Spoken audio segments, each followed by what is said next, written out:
And I picked up Derek's favorite. I dropped Irv and picked up Derek's favorite Lion of all time, who's not a Lion anymore.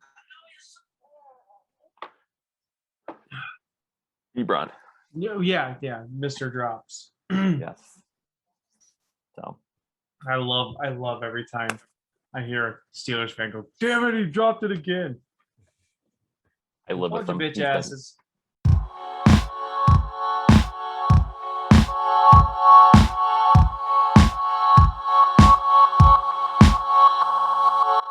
On this episode of KD Sports Talk, it's Buckeye season, boys. Nicholas, I know that this is the kind of time that hurts your feelings. You know, being a sensible Michigan fan, you know, it has to hurt your feelings. But boys, the Buckeyes are back. CJ Stroud is QB1. We are ready to go. I am super pumped. I am not getting any sleep tonight. I am not getting any sleep tomorrow night. I'm not going to get any sleep Friday night. It is going to be a rough 72 hours. how does that feel? It feels about normal, actually. I'm probably going to get about 3 hours tonight. Yeah, he sleeps minimal. Well, I'm just saying, how does it feel to be excited about it? Your college football? Oh, man, dude. Well, I mean, I'm always excited. This is not a new feeling for me, but it's a welcomed feeling, you know, like I'm happy that the Buckeyes are back. I'm happy that we're playing meaningful football. I'm happy that I'm not watching the shit show that is Illinois versus Nebraska, because nobody in this fucking Big Ten can play shittier football than those two fucks. Illinois To me, they're pretty perfect. well for as crappy as they've been. Yeah, well, Illinois did really well against the shittiest Nebraska team I've seen in a long time. And I know that I know I'm not the only one, because I've heard other people talk about it, but I swear to God, Martinez has been their quarterback for the last 15 years. I think so. I think it's roughly been about 15 years. I know it's been It's gotten different worse Martinez's. every year. I know it's different Martinez, Martini. yeah, however you want to whatever the plural of martini is. Martinis. Martinis. But yeah, it's like I watched that game and I was just dumbfounded. Like, Nebraska was supposed to come in here into the Big Ten. This was, God, it feels like it's been a decade already. But Nebraska was supposed to be coming into the Big Ten and, you know, making a mark, and they ain't done shit. So I'm happy that I actually enjoyed watching Illinois. you know what? If Illinois plays like that for the rest of the year, Illinois. and I felt bad for Peters, their starting QB, who's a Michigan transfer. Got taken out early, got sacked. I think he broke his collarbone in his left shoulder. And then his backup came in and freaking absolutely just torched Nebraska's defense. So yeah, he's lost that but job. I don't know. I enjoyed. It was a nice feeling just because Brett Bielema's back in the Big Ten. I mean, I saw nice. The interesting takeaway from that was Illinois has the most super seniors. I don't know if you know. I'm talking super seniors are kids that use that extra year of eligibility from the COVID year. Yeah, stuff. They have 21 super seniors, and then they have 20 seniors academically. So they have a lot of experience. That's a lot of experience. You're not lying. And Brett Bielema, in my opinion, is a good coach, and he knows the Big Ten. He's a good old school coach. He's from Illinois, so I think I don't know. It's exciting for me to watch. I enjoyed Nebraska. Absolutely annoys the living crap out of me.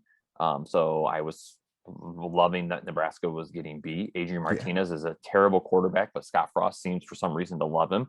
Let one of the McCaffrey brothers go transfer. Like that's dumb. insane. I watched the McCaffrey brother play, and I was just like, damn, he's good. He's an athlete. He was way better. He was way better than Martinez, and he just kept playing Martinez just because of his brother was good. Yeah, a few years before him. Yeah. What is your guys' take on Scott Frost? Do you think they give him? Do you think that he makes it through the season? Yeah, absolutely. Now the thing that do you think Nebraska missed Bo Pelini yet? Winning 9 games every year. Yeah, at least going close to 500. That's not good enough for Nebraska football. Well, look what's happened since then. Nothing but overturn. I think they'll keep him. And everyone I think thought Scott Frost was the next big thing, man. Yeah, that's the problem. I still think Frost is a good coach. I just don't think that Nebraska just doesn't have the pull that it used to when it comes to recruiting. It's kind of Nebraska's kind of like they're like Texas now of the Big Ten. Used to be really, really dominant back in the day, but now they're just kind of hanging out. Nobody really cares. Like nobody really cares that that you play at Nebraska. Cool. I was listening to Pardon My Take, and Kurt Herbstreit was on there, and they were talking about Texas and how it seems to have gone down since the Mac Brown days. For sure. He was saying that in Austin, you can tell there's a difference. Those people go to Longhorn games when they're winning and it's fun, but if they're not, it's not breaking their day. You know what I mean? It's not making their day worse because their team is shitty. They've got other things to do. And it just resonated with me because at A&M, as much as I don't like A&M fans because I think they're fucking annoying, they're passionate about their team, and they think that they're the best, and that's what you expect out of the big school in the state. And to not have that coming from Texas Texas fans is kind of crazy to me. But I mean, yeah, because when we were growing up, Texas was freaking dominant. Yeah, when we were growing up, were top 25. Yeah, you got. That was a premier program for sure. Steve McNair. No. You think Vince Young? Yeah, Vince Young was Young was in 09. Colt McCoy after that. Yep. But like those mid to early 2000s, they were the cream of the crop. Them and USC.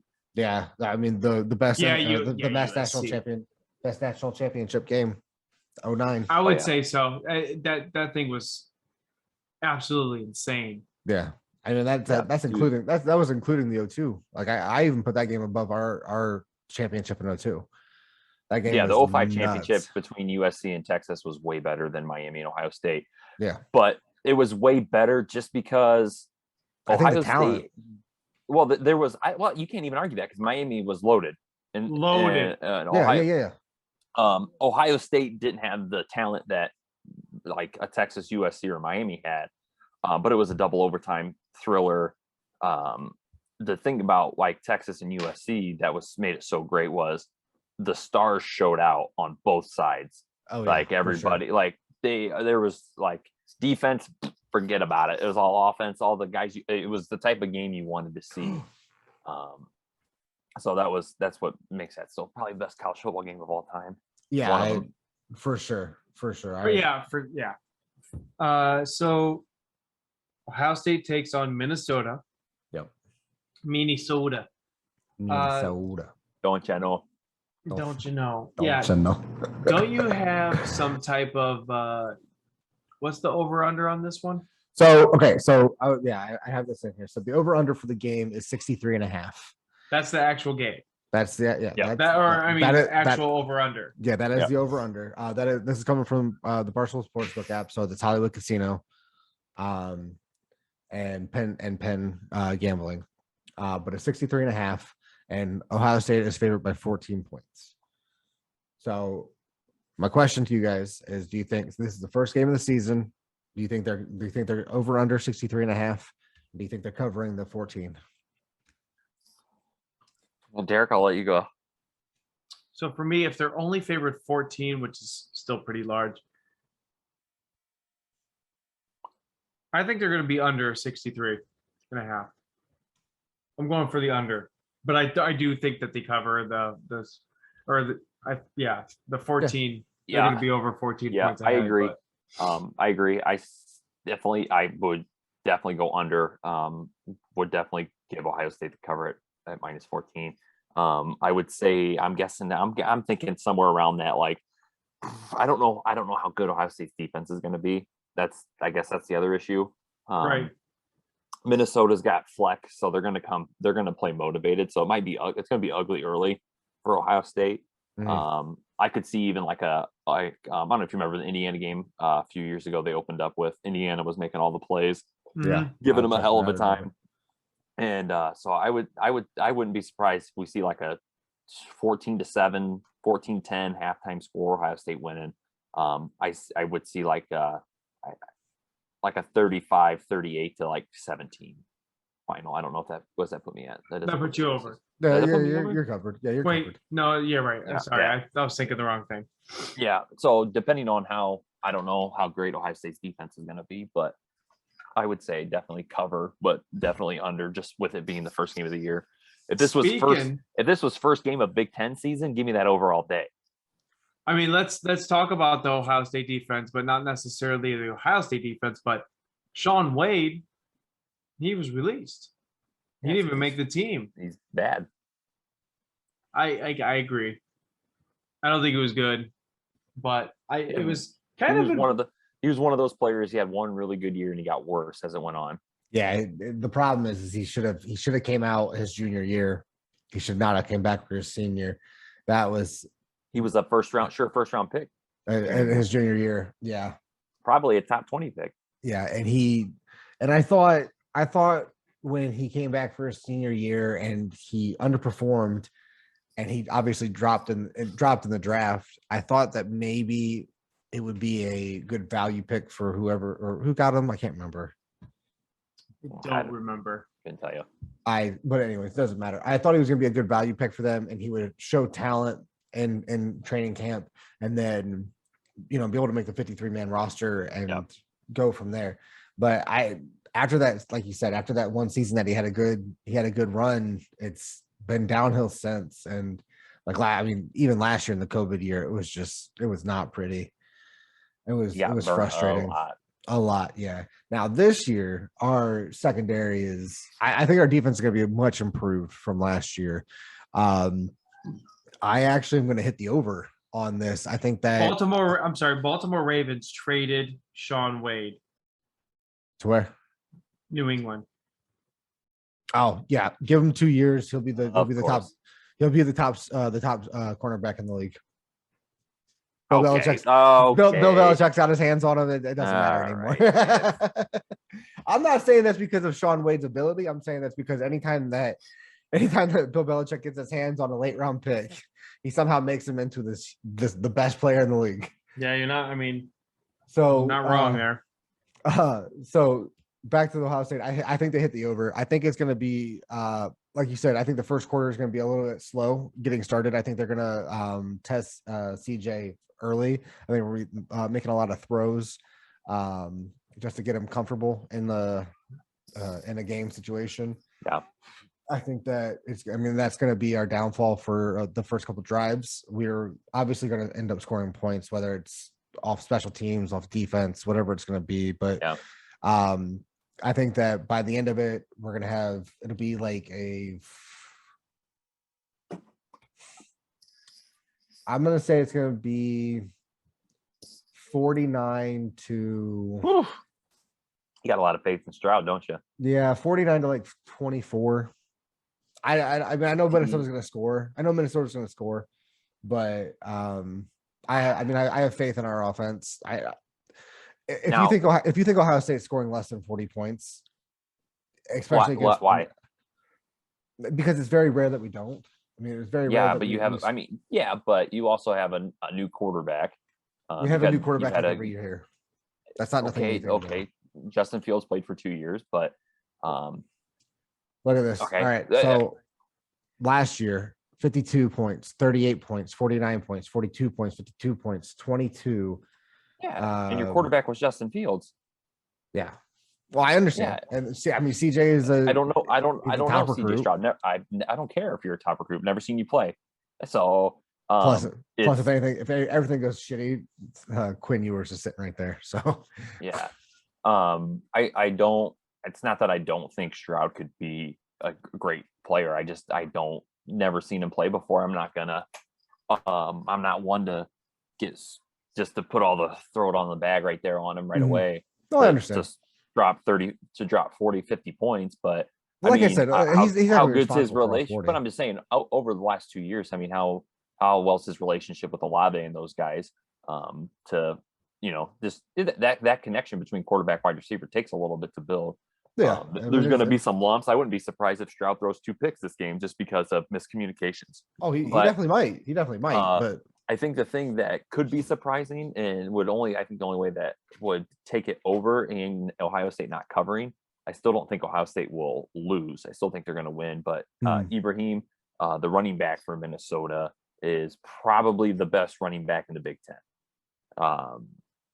He averaged like 5-6 yards a carry, ran for like 150, 160 yards a game last year. Dude's a monster. He'll be a NFL running back. So I'm curious to see Buckeyes defense, how that's handled. I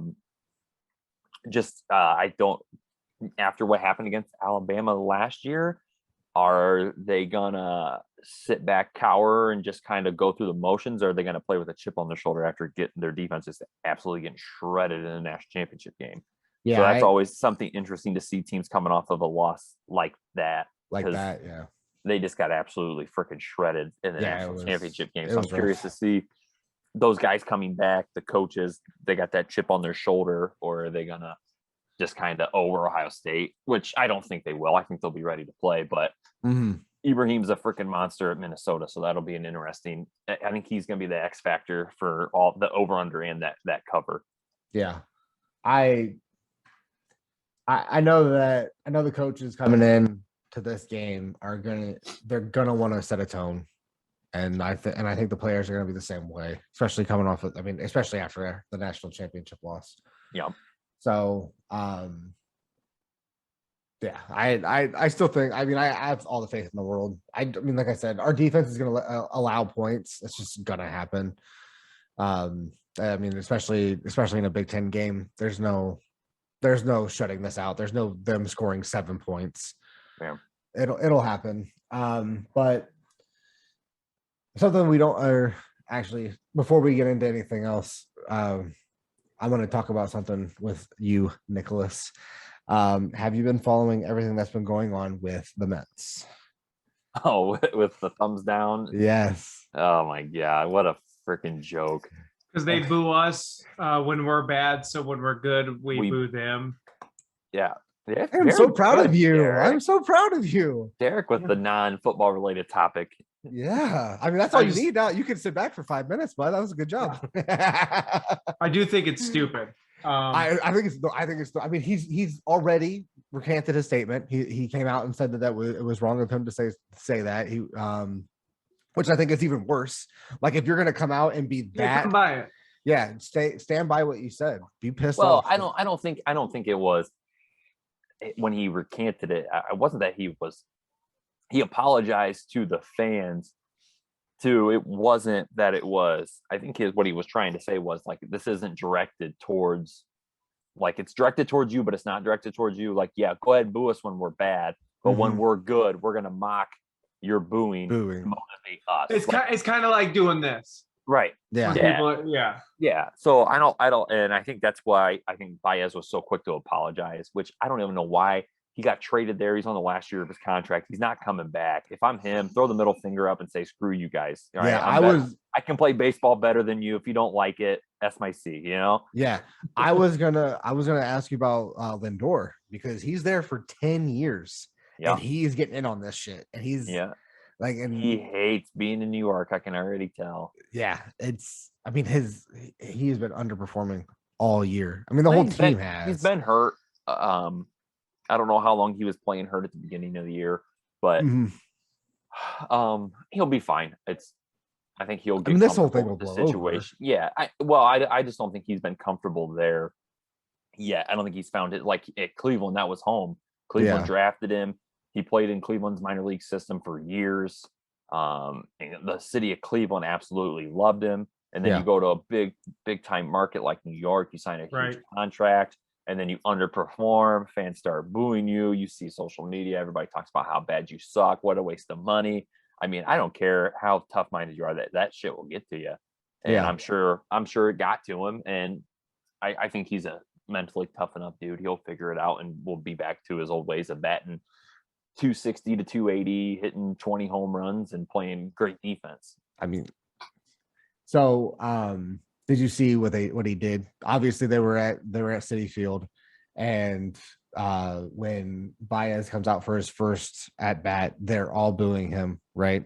It's not even a thing. Everyone knows it's going to happen. Last play of the game, Javi is on first base, and I can't remember who was at bat, but he belts one to right field, and Javi scores from first to win the game. His run wins the game, and it was the craziest. It was like a complete 180. Like the first time he steps out onto the field, they're booing him relentlessly, and then he scores the winning run, and everybody is cheering, like everybody. I do actually have parallels to that. I'll do an obscure one as far as this podcast is concerned. For wrestling, Kurt Angle. Oh, you suck. Yes, they chant "You suck," but they love him. Like, so there's that, and then in football. Here's a little trivia for you. You remember who started that? I do. Yeah. I do know it, but I can't tell you right now. It's Edge. Oh yeah. Edge started that chant because he was I don't know. I thought it was someone else. Anyway. No, go on.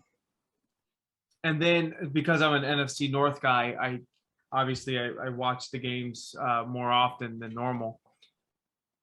Bears, Chicago, well known for booing their own team when they're underperforming or something like that. They're booing Andy Dalton and chanting Justin Fields' name. I was gonna say they're booing Andy Dalton. Horribly ridiculous. But they boo all the time. Like that's their thing. And when Philly's the team's the same bad, they're way. gonna boo. Philly's the same Exactly. way. Yep. And as soon as they have a big play or a touchdown, they're cheering like it never had. It's just this might be Mets, the new Mets culture. Yeah, it's just. I mean, it's crazy. And when you get a reaction from the players, you're gonna keep doing it. Yeah. I mean, it's no different. I mean, I've told this story plenty of times on the podcast. It's no different when you're at a football game and you're heckling the bench, and the bench replies to you. Then you're on them 10 times harder because you know that they're listening. Oh yeah, you're in. Yeah. Which is why hockey is one of the greatest sports in the entire world to be at live. I love hockey live, dude. It is so much fun. Yeah. Okay. Because they say shit back. Oh yeah. Oh yeah. And it's not clean. No, it's not. No, it's not. So I know you don't have nothing on this, but we're gonna stick in the, what did we call this? What did we used to call this? The what was it? The Derek? Not for Derek. Not for Derek. Yeah, not for Derek. So continuing the not for Derek segment real quick. The BMW championship was over the weekend. What the fuck is that? Golf. Okay, it's golf. You have to understand. It literally says BMW championship 6-hole sudden death playoff. What other? Derek stopped after it said not NFL stuff. He was like, I don't know. What is BMW? That's not NFL. I'm done. So, anyways, So Bryson DeChambeau and was it Patrick Cantlay? I couldn't remember if it was Peter or Patrick, but anyway, so Patrick Cantlay were in a 6-hole sudden death playoff. It was the most electric, but it was hour? more. It was even longer than that. You had to go back. You had to go back to the 16th hole when Cantlay goes down 2 strokes, and then he comes back in the 17th and gets one back to go down 1, and then he comes into 18, and Bryson misses his freaking 6-foot birdie putt to send it or to win it, misses it, sends it, and then Cantlay hits a 23-footer for birdie to tie it, and then you go to the first playoff. DeChambeau just absolutely freaking murders one straight down the pipe, and that's all he does. And it was the best thing. That was the fun part about it was a guy who absolutely swings as hard as he can and just creams the ball, and then there's Cantlay, who is just like a freaking technician. Bryson DeChambeau's sitting at 340, 350. Cantlay's sitting at about 295, 299, dead straight, and then so it's the guy who has to play the course and a guy who just outmuscles it. So it was it was 2 complete opposite players. So that made it even more fun. and then they just go back and forth for freaking 4 holes. And then Nick, hold on. I know Derek's mocking me how excited I'm getting. No, you look like a parent who is listening to their 4-year-old tell them a story about recess. actually, and you're acting like it is the most interesting thing you've ever heard in your life. actually, I have thought of a I've thought of a joke that will make you edit. So that's what I'm enjoying my own joke in my head. Thank you. While you guys are going. Well, if this tells you how interesting amazing. it was, if this tells you how interesting and intense it was, Haley actually sat here and watched it with me and was like, was actually into it. It was kind of funny to watch because Haley always gets mad when I'm watching golf. She's just like, oh, okay. She should. Dude, I'm telling you what, man. And she looks at me with the face like, yeah, golf sucks. If you could just watch it, if you would just watch like in that playoff, the intensity. They were on a par 3, and DeChambeau puts literally 7 feet. Yeah, literally, hole. Yeah, literally like the perfect golf shot, puts it within 10 feet. Right, it was an amazing shot. Probably one of the best actual golf shots I've seen DeChambeau hit, and Cantlay just comes up to the tee, literally puts it within 3 feet. Somebody's closer. That's all I could think of when he did it. But you say that, world. But then the crazy thing is they tie that hole, and then on the 5th playoff, DeChambeau puts the ball in the water. He's hit 4 straight drives every day, dead straight on 18. He puts one in the water, takes his penalty stroke. And then he hits the greatest golf shot I've ever seen him hit, and he spins it within like 3 feet of or like 6 feet of the hole. It was off the hill. Yeah, I remember that shot. Yeah. Then they tie that hole, and then DeChambeau misses like a million putts. He missed like 5 opportunities to win in 6 holes. And I was texting Kenny. I was actually texting Kenny while this was going on, and I was just like, DeChambeau cannot freaking putt, dude. Dude, it was the worst. Super happy that you did that in a different thread.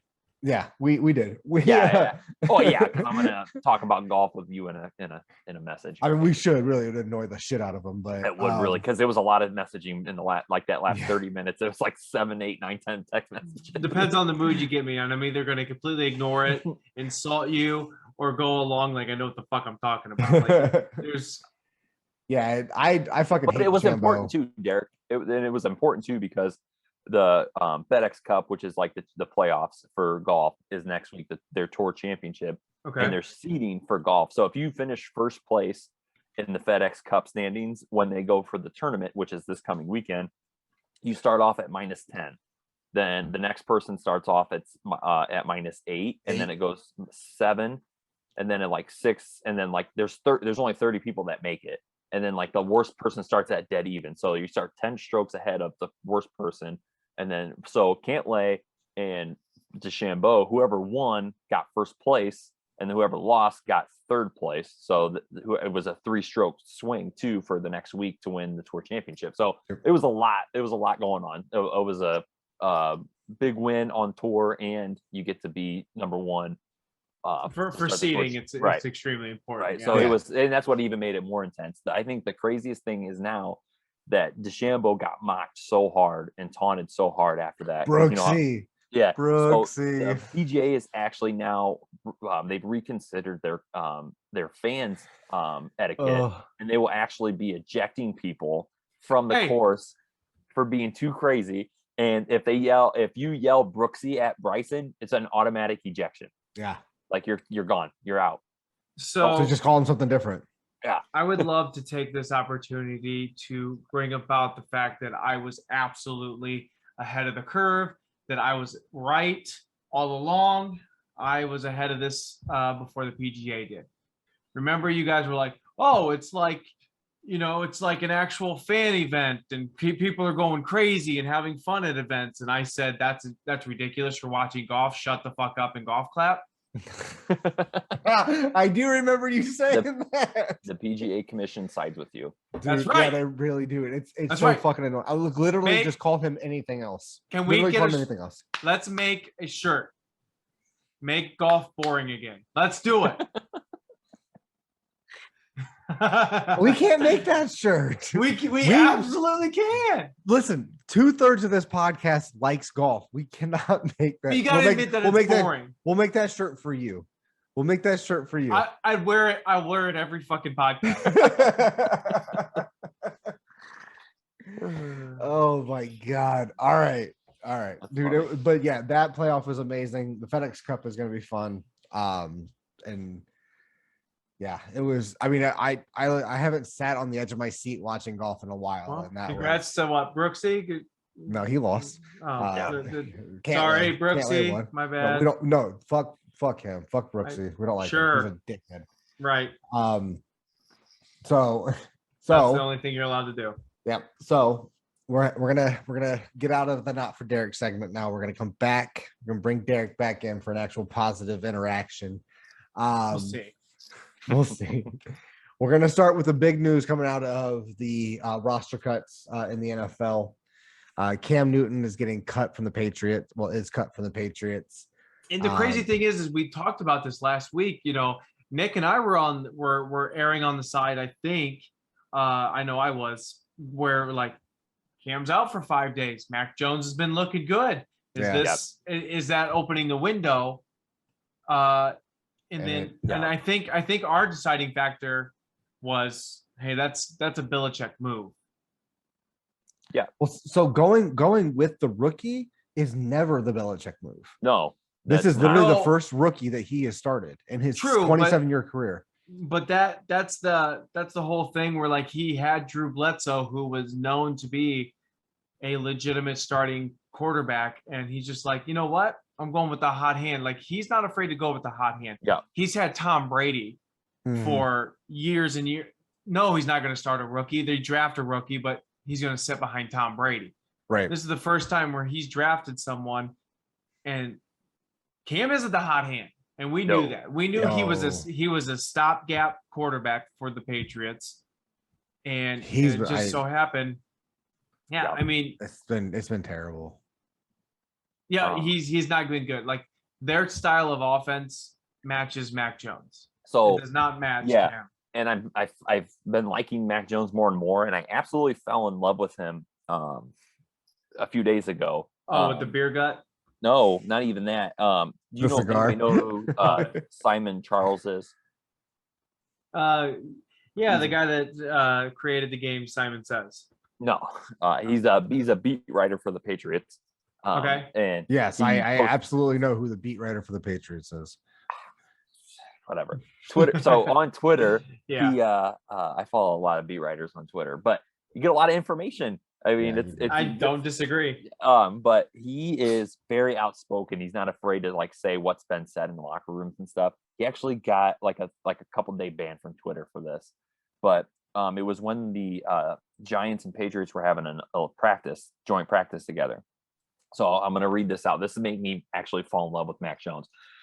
Simon Charles puts, Mac Jones just closed out joint practice with the Giants by rushing for a touchdown on the final play of 11 versus 11. On his way into the end zone, he lowered his shoulder into Giants DB James Bradbury and yelled, "Hold my nuts, bitch." Holy, sign me up. I am on the Mac That's Jones the shirt you make. Let's go. That's the shirt you make. Hold my nuts, bitch. Yeah, dude. Fantastic. But like, then we got to put his number on it somewhere. Yeah. On the back. Official. On the back. You put hold my Jones nuts, and put his number and then hold my nuts, bitch. Yeah, fantastic. I'm gonna text my shirt guy. Well, and then Belichick came out and said that COVID Cam not being vaccinated and all that stuff had nothing to do with why they cut him, which I think he actually is completely true on that. Like we talked about, Cam, like we're gonna cut you, like go do something else. Like you're like he said it last year or the year before. There's not 32 quarterbacks that are better than Cam Newton in the NFL. So I don't think he'll have a problem going somewhere. He'll probably be a backup again. Dallas I think would be a good fit. Sure. I think Dak's skill set and Cam's are damn near identical. Seattle. Okay, that's a different one. But with Matt Ryan, is that much of an upgrade from Matt Ryan? Absolutely. You get an athletic Are quarterback. you saying that he's an upgrade to Matt Ryan, so he should start? As if Matt Ryan right now, yes, he is. I don't know if you can come in and let him start right away. Obviously, that's more complicated than that. But if you sign him, and that kind of puts a little bit of pressure on Matty Ice, is he like, all right, dude, like it's put up or shut up. Like, we love you here in Atlanta, but like times are changing. Like, Julio's gone. What can you do for us now? Like, we got a guy. Honestly, Julio's more of a staple than Matty Ice is, oddly enough. But Jacksonville needs a backup quarterback. So you're thinking backup. So I mean, for right now, he's absolutely going to be a backup right away. I had a couple ideas. Baltimore would be a good fit for him, but they got Minnesota. I mean, you can name every Washington. Ooh, yeah, Washington. That was the other one. Washington would be a great fit for Cam right now. Well, I mean, it's got Riverboat Ron. Fitzmagic though, is which he normally fizzles out, but that's the magic. That's the magic in Fitzmagic. It's forever. It's 4 games. He's got 4 games a year. But so for Cam going to River now, Riverboat Ron has been very outspoken about vaccinations, and so it all comes with his cancer. It all comes with him battling cancer. Ron Rivera and Cam Newton put each other on the map, so I'm sure they have a strong relationship. Yeah. Even if they don't like each other, they respect each other. Guys, I don't think it's. I have another one liking each other, but I have another one. Well, go ahead. What do you guys think about Philadelphia? Jalen Hurts isn't good. Jalen Hurts. And then they have Gardner. And they have Gardner Minshew now. I take that back. I take that back. Gardner Minshew is going to destroy in Philly. Love that guy. I don't think that mullet's going to play in Philly. Yeah. I don't think they want to put that pressure on Hurts like right away. I'm thinking go to somewhere where quarterbacks are injury prone. Cincinnati. Joe Burrow's probably going to get hurt, so you got that. Okay, I call it heat. Indianapolis would be a good fit. Carson Wentz is going to get hurt. That's 100% guaranteed. He already is hurt. But he's coming back. They're talking about him week 1 already. Might be playing week 1. They already activated the guard. Yeah, Nelson. Yeah. Thank you, Quentin Nelson. Yeah, Quentin Nelson. Yeah. But he's going to get hurt again. So, and you don't want the other two have proven that they're not. Eason and freaking Ellinger aren't it. Yeah. Yeah, absolutely. Sam Ellinger he's hurt. He tweaked his ACL. Then he got hurt. Yeah. So Indy looks like a good fit. And I will say this: if Cam Newton goes to Indianapolis, Pat McAfee will have a fucking heart attack. He would have a fucking heart attack. Or does he love him? No, he'd be over the moon about it. And what do you think about the Dolphins? You don't do that to Tua.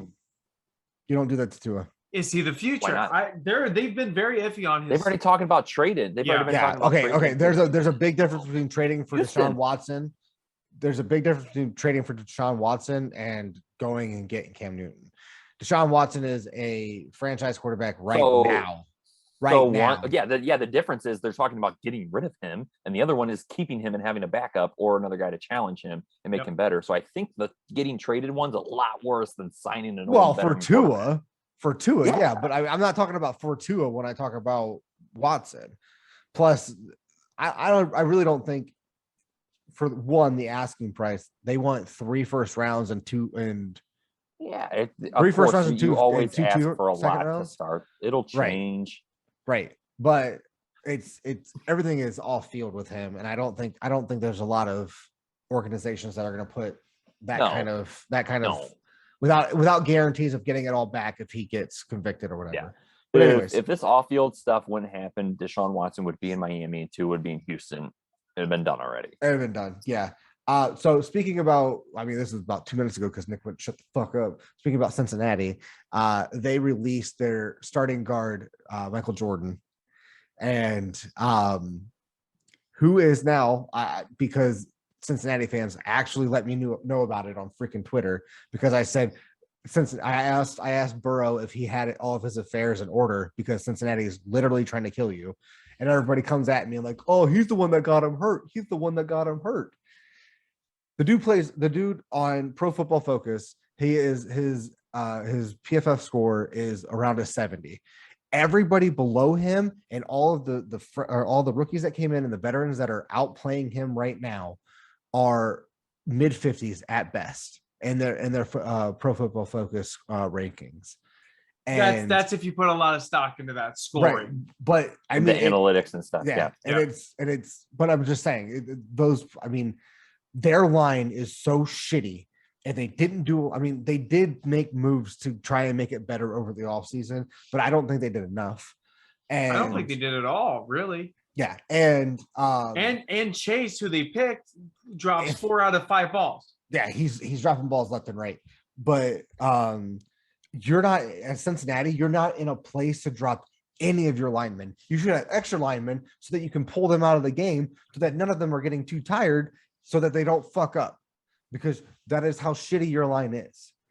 And I am just baffled at the fact that they did this, because I know that he isn't the best guard in the league, but he is at least a decent guard. And yeah, he had one bad play, and it's what got Burrow hurt out for the season.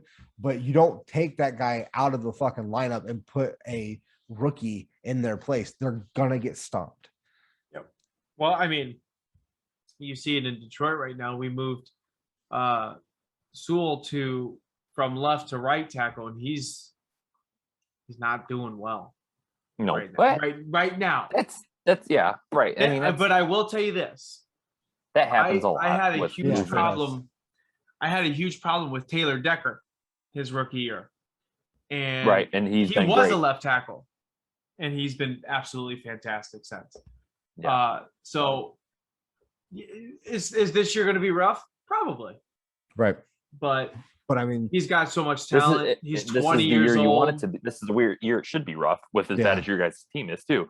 Like, if you're gonna have a bad season, this is the season. The receiving core. Oh my god. I you know what? Your receiving core got a lot better today. No. So what you're telling me is what we picked up was a good rotational / depth guy. The problem is in our receiving room, he's the top guy. Okay, he's not top. All right, that's what I'm saying. You have in our receiving room. He's probably the best receiver. One of them. He's by far top. He is definitely he's definitely a wide receiver too. What is the guy's name? I'm not gonna look it up. You have it? No. I think it's like Travis or some shit like that. I can't remember. It doesn't matter. I'm not the wide receiver on the Lions. I can't remember what his name is. It doesn't matter. But he's definitely your wide receiver one. But TJ Hawkinson, he's a tight end though. No, I'm not talking about him. But anyways, he's definitely gonna be wide receiver 2 for you guys. And he has big play potential. I'm just saying, like, on the Browns, he's minimum like 3rd guy or maybe 4th guy. And you're like, wow, shit, he's got, that's good depth. On another team, even if they have one sustainable guy, he would be a good 3 or 4. Mm-hmm. On the Lions, he's like now the top guy. Yeah. And it's just Tyrell Williams you're thinking of. There he is. Oh, I see. Yeah. Tyrell Williams will be number 1. And then Hodge will be going. He will be fighting for that second. Speed wise, athletic wise, yeah. So the knock on Cephas was, I liked Cephas, but he is slow.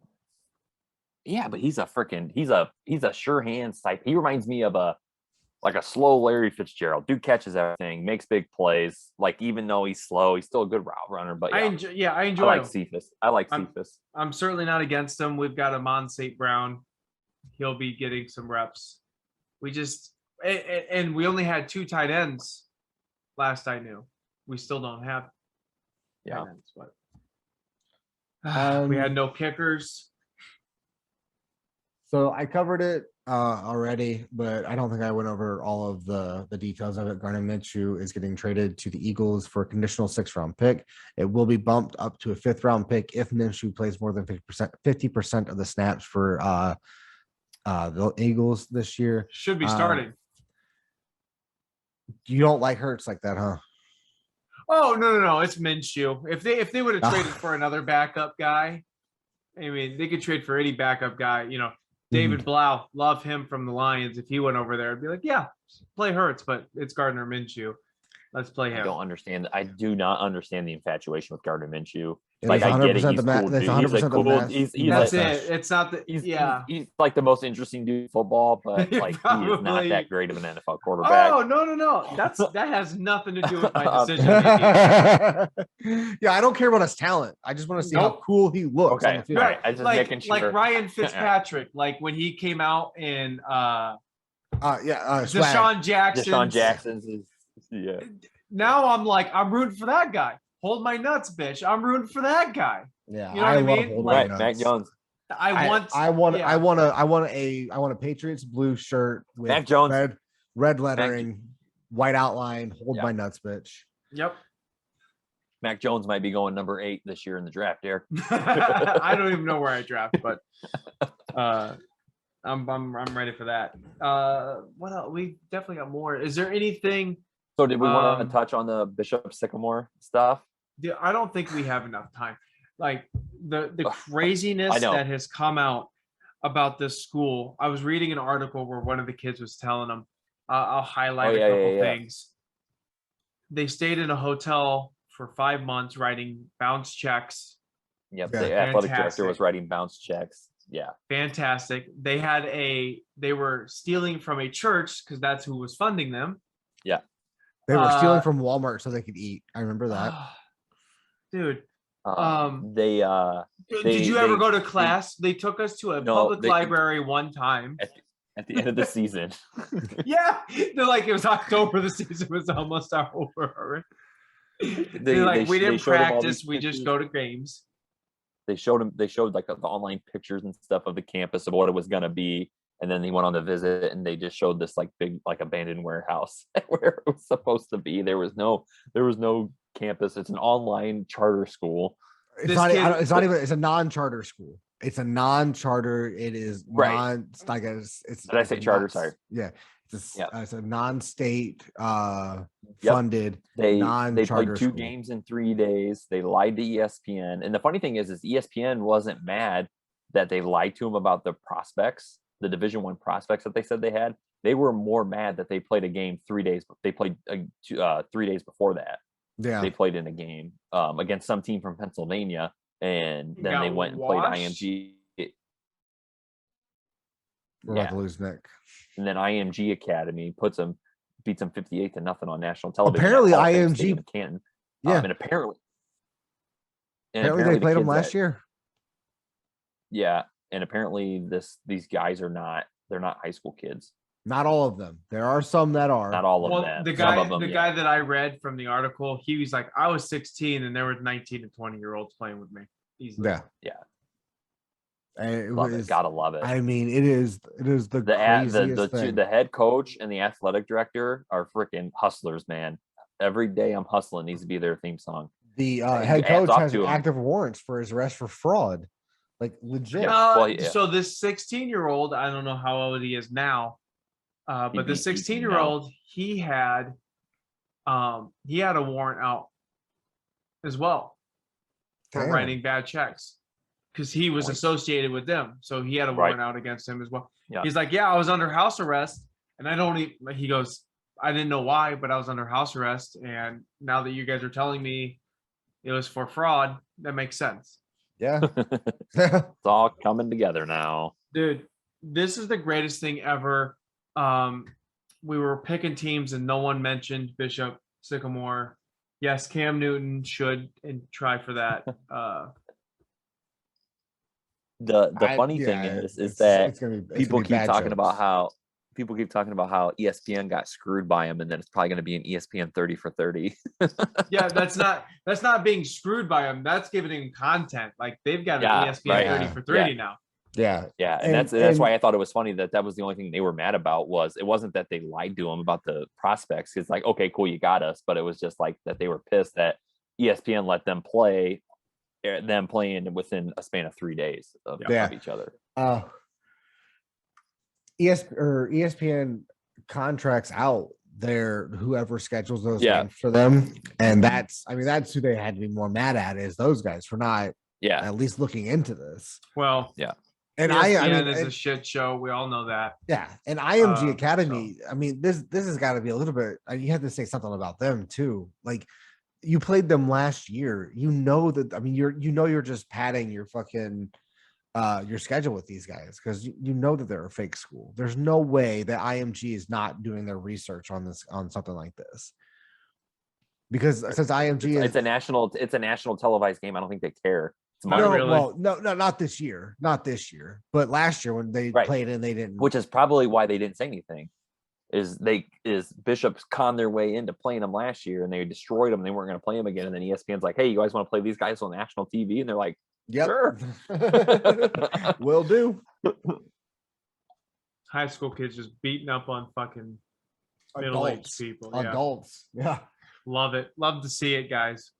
It was. I mean, it is. The now there's probably there's probably some 19-year-olds on IMG just because of like reclassifications and stuff. But that's more, like you said, we don't have enough time to get into all this stuff. But I do want to mention something. The Lions cut Tavai.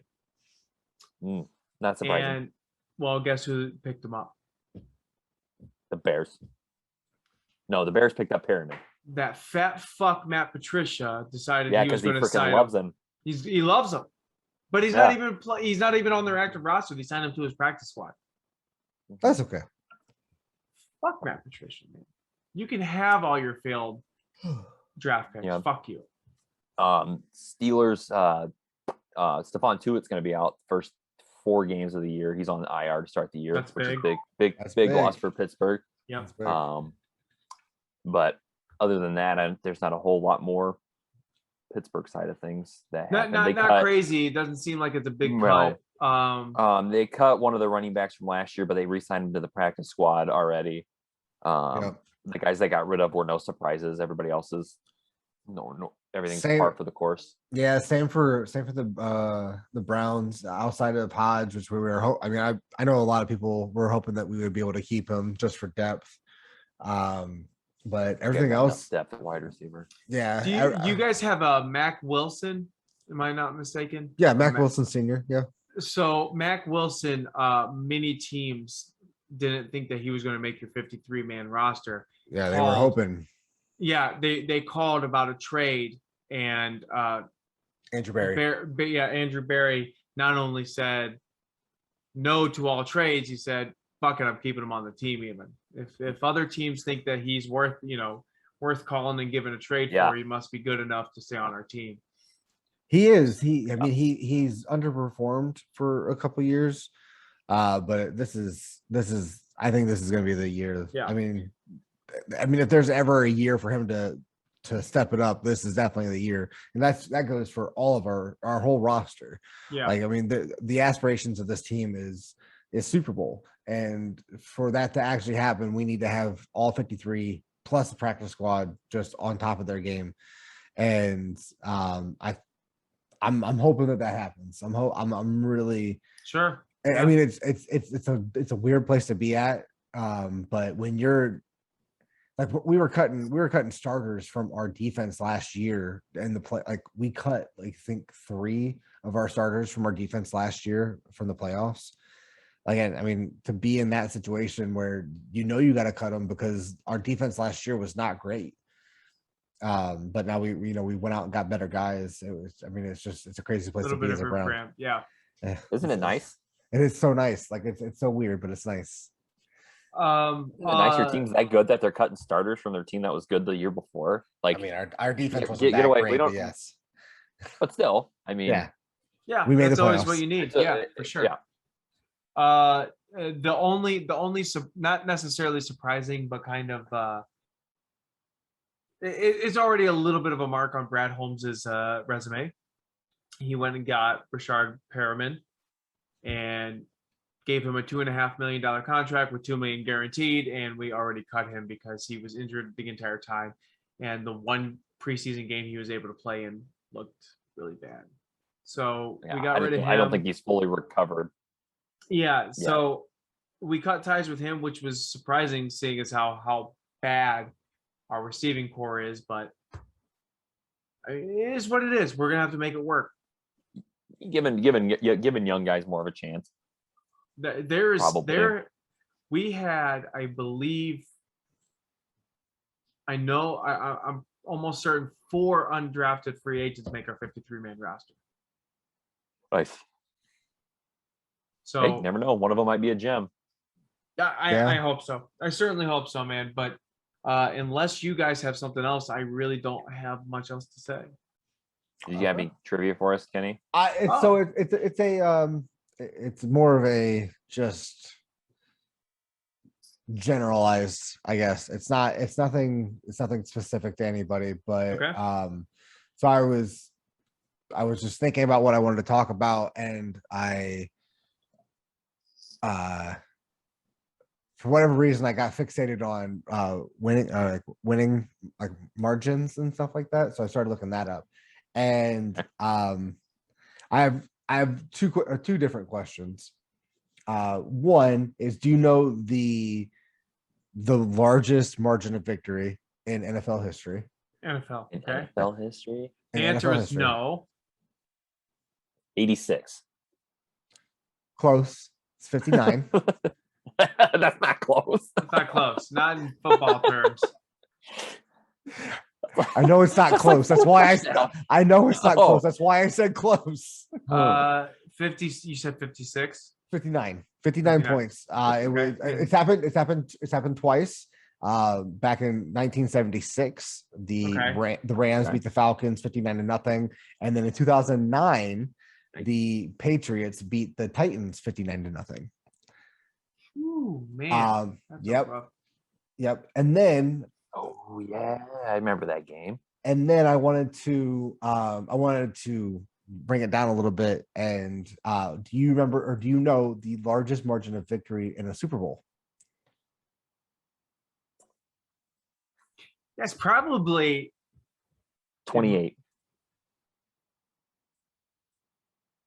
I was going to say 35, but I went with 28. I would, I'm probably guessing 28 or 30.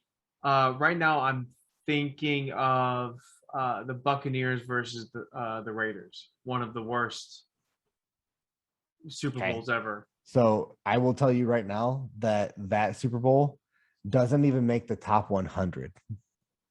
Oh shit. Okay. Jesus. The largest margin of victory in a Super Bowl was in 1990, the San Francisco 49ers versus the Denver Broncos. It was 45 points. It was the 49ers beat the Denver Broncos 55-10. Wait. You're saying Super Bowl? Yeah. Then there's no way that the Buccaneers cannot be in the top 100. I am looking at the list right now of the top 100 games in NFL history with the margin of victory. So you said Super Bowl. Oh. That's what. So there haven't been 100 Super Bowls. No, that's what I'm saying. This Super Bowl though is the only Super Bowl in the top 100 games. So it is technically the largest margin of victory in a Super Bowl. Yep. Yeah, I get you now. We're on the same page. I'm picking what you're laying down. There you go. But it's just crazy to me. The largest, like I said, the largest margin of victory is 59 points. Over 100 games, though, it goes from 59 points to 41. And 41 is a lot. Like 7. That's number 7, Derek. Thank you. 48-21. There's the 80s had some games that were bad. And then you early said 90s, 48-21. It felt worse. Mm-hmm. Did you watch that game? Yeah. They just absolutely destroyed it. Just felt like they weren't even in it. Yeah. Number 2 is Bears beat the Patriots 46-10. That was Super Bowl 86. Then number 3 would be Seahawks beating the Broncos 43-8. I don't know if I remember that game. That was one of the worst Super Bowls that I had ever watched. So incredible. The commercials sucked. The games sucked. That makes it even worse. Yeah. As sad as it sounds, that makes it even worse. Exactly, dude. So this is the second thing you look forward to, and is a good football game and great commercials. Yeah. And they both just blew. And third is to see a female show her breast at halftime. At halftime show. Yep. Thank you, Janet Jackson. All right.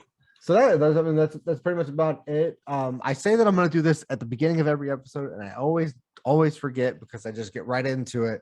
But so we're doing our the call to action. So make sure you subscribe on YouTube, and make sure that you subscribe to the podcast wherever you listen to your podcast. Leave a review on iTunes with 5 stars. That always helps.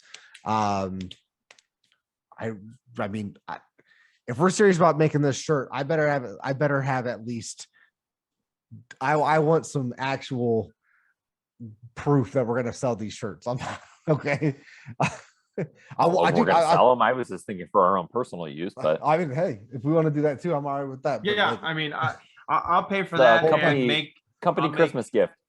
Company Christmas gift. Yeah, buy me a Christmas gift of a make golf boring again. Okay, so you want to make golf boring shirt? Yeah. Hold my nuts, bitch. That's a Nick one. We got to get Kenny one. Oh my god. Us we'll all do customize and. But yeah, so we'll just wait for the Super Bowl, the Browns Super Bowl shirts. Yeah, that'll be it. That's custom enough.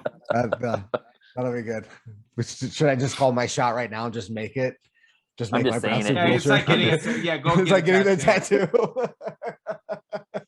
Kenny's if the Browns win the Super Bowl this year, Kenny's gonna die anyway, so it's not like I'll have to buy it for him. Good point. That's true. Point. That is true. Pass out. Could you imagine if Ohio State wins Natty and then Browns Super Bowl? Don't even get that into my head. I will be the most obnoxious. And then the Columbus Crew win the cup again. Win the cup again. I would love for the Crew to win, but those two teams winning would be the absolute worst thing that ever happened to me in my sports life. Oh, yeah, dude, yeah. It would be the best. It would be my best. So that would only be. And it's not for the fact that I'm a Michigan fan, Steelers fan, just for the simple fact that I have to listen to Ohio State and Cleveland fans for. Oh yeah, it'd be awful. It was like when the Cavs won. It was. Oh my god! It was annoying awful to me, and I was a Cavs fan. It was so awful. Yeah. So I was talking to a buddy, and his sisters went to the new stadium over the weekend for the Columbus Crew. I want to go so bad. Oh yeah, it looks nice. So fucking nice. Like I am jealous. And I've been watching a lot of Ted Lasso, so I always just want to go to a soccer game. I'd be down. We should. I'm definitely down. I'd be down. I've never been to a Crew game, so sure. Tickets are not that bad. I'd love to go to a soccer game. I heard soccer games are a lot of fun. Or football games are a lot of fun. Yeah. Guys, in 11 days, I will be at Ford Field. You excited? 11 days. Oh, I'm excited until game time. Yeah, I'm excited. I'm excited until 12 kickoff. Yeah. In 11 days, I will be sitting in this exact same chair watching football. Yeah, absolutely. I'm not exactly sure where I'll be watching the game at, but I know tomorrow night I'll be at my normal spot, and I'll try and I think Kristen's gonna go with me but I'll try and see if she gets some reactions of me during the game, so we can play. Please, yes, yeah, because it's not pretty, and I swear to God, if I can figure it out, I'm gonna try and live stream one of the games, one of the big games. Because it's not. I mean, you can't show the game, but you can show you. I'll show me. Yeah, I'll have the camera on me and just my reactions and stuff because it is not for the faint of heart. I yell the whole time.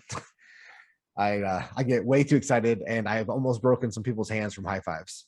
So it's a fun time. All right, well, that's this week's episode of the KD Sports Talk. Just a banger like always. It was a good time, and we'll see you guys next week. Peace out.